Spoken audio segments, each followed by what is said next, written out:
Hi, it's Rich B&AZ, and I was looking back through my records and I realized that I have never done either a video recording, a photo recording of how to balance the carburetors on the 1100G.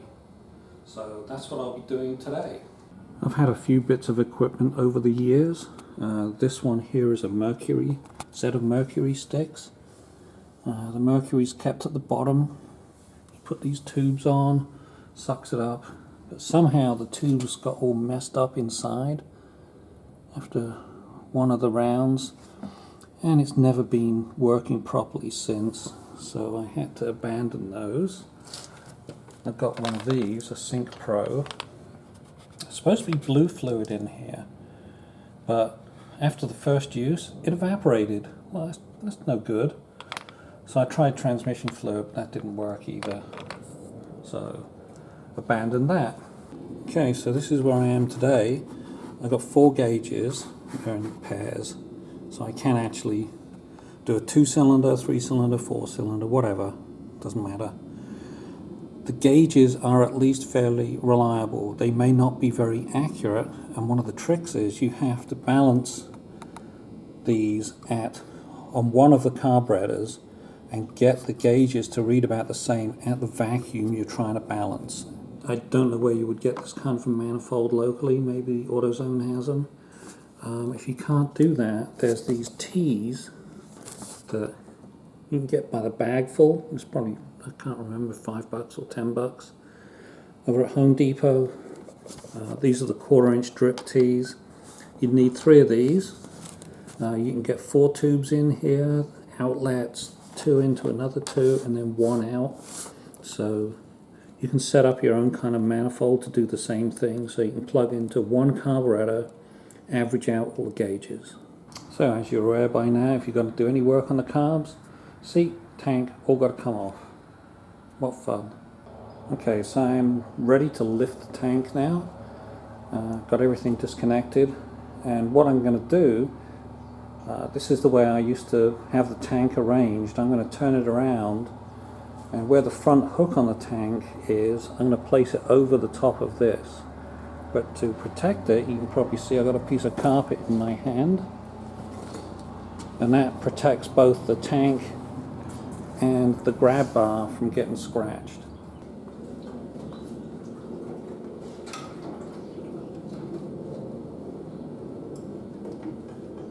Okay, I'm feeling for it here, and I've got it hooked behind the hook on the tank.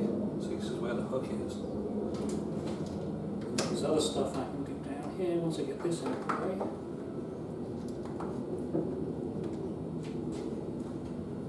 Make sure that the fuel card is free over this side. Okay. So it may not look it, but it really is actually quite secure. I'm giving it a tug here, giving it a shove here. It's pretty good. We're not going anywhere, so it doesn't matter.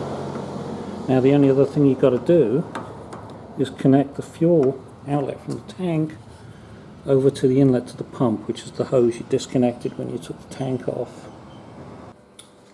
Now I've got the clamp loose, and I actually find one of these tools. This is a car style panel removal tool. It's kind of handy for getting in behind the tube. Once you've twisted it a bit to loosen it up, you get this thing in there, and you can kind of pry it off fairly easily. It's going to spill, so we'll try and get ready for that. No, it didn't spill. A little dangerous, I think. I'm going to see how it works. So I've got this piece of 5/16 PVC tubing on the inlet to the pump. I've got this shoved down into the fuel tank. I've got this paper towel wrapped around to reduce the amount of stink. I think they call that a Molotov cocktail, don't they? Something like that. Wiggle it on. That's on far enough.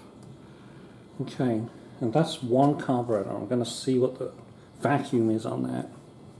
Well, that was interesting. I got it fired up, but this dial was flopping around like a wet fish. So I discovered that the damper had vanished from the end of the rubber hose, which should have been up here somewhere. I can see the lump where it used to be, but it's vanished. Can't find it in the garage floor. Luckily, this came from the mercury stick set I had and hadn't thrown away yet. And it's got a damper in there, so yeah, I think I can use it again. Okay, so we're doing it on this dial. It's idling at about 1,000, maybe a bit more. And this dial is reading 1 down, about 9, just over less than 9 on the vacuum inches. So now I'm using the Mighty Vac to get an equal vacuum on all the gauges. I did have to adjust this one very, very slightly, but it's good. And actually, they're really pretty crude adjustments too. They jump very rapidly. So now I'm going to attach the 4 vacuum lines to the bike. So I've got all the gauges now hooked up, and they're in order. So on the left is cylinder 1, on the right is cylinder 4. Now we just have to get in there, get it started, and see what happens. Okay, so I've got a bit of choke on it at the moment, and it looks like it is probably out of balance. Have to wait for the gauges to settle. And you can tap them as well. There's a difference here. These two are pretty close. There's definite difference on these. And these two are different to these two. So yay! The way you adjust them is you do these first, those second, and then both of these together. So choke is now off. And I think I need to even these out. So the screw I'm going to be adjusting, oh, I can just see it. It's way down there. Hang on, let me zoom in.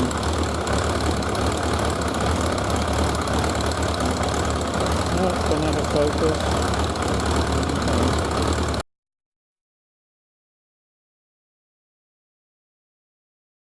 Alright, so that took about maybe 1/8 of a turn. See if I can get it a little better. See the left one move there. I'm going to call that good for those two. Now I'm going to move to the other side and work on these. Okay, that center one was way off. You can hear the RPMs quite a bit higher now. It's almost 1500 RPM. Looks like I overdid it just a little bit to get these back. So I'll turn them back down and get them a bit better in balance. Oh, there we go. I gave it a tiny little tweak to the left, and I've got them pretty set. That'll do. Okay, so the balance, this part of the system worked well. It sucked enough fuel in. So I'm going to lower this, and now hopefully any fuel in the line will drain back into this little tank, so it won't spill so much. Bit of carpet. I did have a 2x4 under here to keep it all level, and that seemed to work out nicely. I'm just doing an example adjustment here. Here's the screwdriver. It's a long, thin one, flat head, and this is what I was doing. And yes, it's that far down. See, the screwdriver is just about missing. I'm actually on the center screw between the carbs to do the adjustment. It's that far down, really tricky. And the engine's nice and hot too. Okay, I might have turned the idle down a bit too much, but I think I'm ready to hit the road now. See if I can put a few more 1,000 miles on this thing.